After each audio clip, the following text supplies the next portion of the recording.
Hi, I'm Bradford Boney. Hey, I'm Anna Boney, and we moved to Tampa about 4 years ago. We have 3 kids, Bradford, who's 4, almost 5, Hampton, who's 3, and Mary Catherine, who's 1. Hi, I'm Leonardia Alexander. I'm 17, I attend Chamberlain High School, and I live in Sulphur Springs. Hi, my name's Nadra Marbra. I'm Leonardia's aunt, aka mother and caregiver, and I'm also the caregiver of 9 other siblings or kids. The reason Leonardia and her brothers and sisters had to live with me or move with me is because my sister has been on drugs for a little over 8 years. We didn't know until she actually delivered the second youngest on my floor, and Leonardia had to actually deliver her first child at the age of 12. Social services stepped in several times. They were in a hotel room for about 2 years on and off until they finally removed the kids from my sister's custody. I was originally supposed to get the 3 older ones. Leonardia begged me to get the 3 babies because there was no one else to get them. So she told me that she would be the greatest help in the world if I was to get her brother and sisters, the 3 smallest ones, which I did. So now I am the proud mother of 10 wonderful babies. The event at the Kirby's house was like one of the most nerve-wracking times ever because I was so nervous about speaking in front of a group of people I did not know, but I was so excited because I knew that the outcome of the event was going to be like a mentor. I didn't care who it was, but I knew it was going to be someone I liked a lot.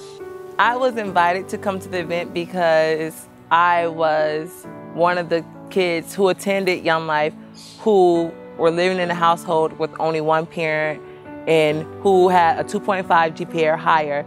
So there was a handful of us who actually were invited to go and get mentors. We got introduced to Urban Young Life through Russell at a party that Jed and Katie Kirby had at their house to introduce some of the Urban Young Life kids and some of their stories. And I actually was not there, only Big Bradford was there. Thanks for that input. I got to attend, and it was really neat hearing all the stories of the high school students from Sulphur Springs and the impact Urban Young Life was making in their lives. And Russell spoke a little bit about the mentoring program. And so I signed up at the event to talk with Russell about becoming a mentor, and came back home and really told Anna that felt like we really had a heart for mentoring one of these high school students, and specifically Lady was put on my heart. And yeah, it's he just kept really coming neat. over and talking to him about Lady. When we were there, we had to put on one side of the cardboard what our story was, like a little sentence about our story. And my story was, I am currently living with my aunt. She's the only adult, and there are 10 children in our house. On the other side, we were to put what we want, like out of life. What do we want to become? What do we want to achieve? And on the other side, I put that I wanted to be a child psychologist, because growing up with my little brother, he has not all the best behavior, but like I like taking the time out to like study him, and I want to know like what makes him tick, and I want to know what can like I do to help him. So he is like the inspiration behind the reason why I want to go and help like kids to know like their stories and how it can help them. What really drew me to Lady that night was they were doing cardboard testimonies, and just her story of her and her family and what she's had to overcome in her life. It combined with her personality, which I really felt was a great fit with Anna and our family. It just really touched my heart, and I felt like, God really, tugged on our hearts about not only her story, but a lot of the stories that we hear about in Sulphur Springs, and how could we help? You have to deal with gangs, and you can go on this street and it's pretty quiet, but 2 streets over it's a war. So whenever my kids want to leave out the house, it's always a worry. Second of all, you have to learn how to feed, cook, wake up every morning, check grades, check books, check homework for 10 babies. Living in Sulphur Springs, I am faced with being put in a category that all African American teens will end up pregnant by the time they're 18 and have dropped out of school and will be working to support a child. I think another fear of mine was going into Sulphur Springs. We'd never been there. And I remember the first time, Mary Catherine was, I think, a week old, maybe 2 weeks old. And Bradford was taking both the boys to go pick up Lady. They were gonna go to church, and then they were gonna swing by, and I was gonna get to say hi and meet her for the first time.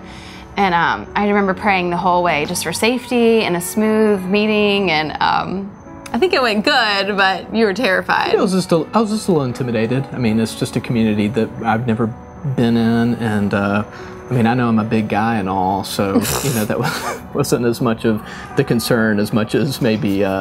No, I think that it was definitely different for us, and I think it's honest saying that. And you know, it's just been neat how that transformation has happened. I mean, without getting into, you know, that was a fear of ours that's definitely been quelled, I think. Yeah, for sure. What makes Leonardia different is because I call her my president of the United States. She's gonna be the next president of the United States. She's always striving to do better. She always wants to help. And granted, even though it's 10 of them, she always wants to adopt a kid for Christmas. And I'm like, we are poor. And she's always seeing the better side. She's like, no, we're not poor. I can name at least 3 people who don't have as much as we do. So, I mean, for her to be a teenager and wanting to always help and just help others that's less privileged than us, which we're not very privileged, but in her eyes we are. So that's great. She strives for the best. She gets to know all her teachers, and she definitely wants to go away for college. College is not an option. It's mandatory for her. So, and she just wants to come back, get her brothers and sisters, and I think that makes her unique altogether, because who wants to raise kids? She does. So that's what makes my baby unique. I think it's really neat how both of our hearts sort of wrapped around the idea, or changed to a certain extent, to say, you know what? We're not called to have a comfortable life. Exactly.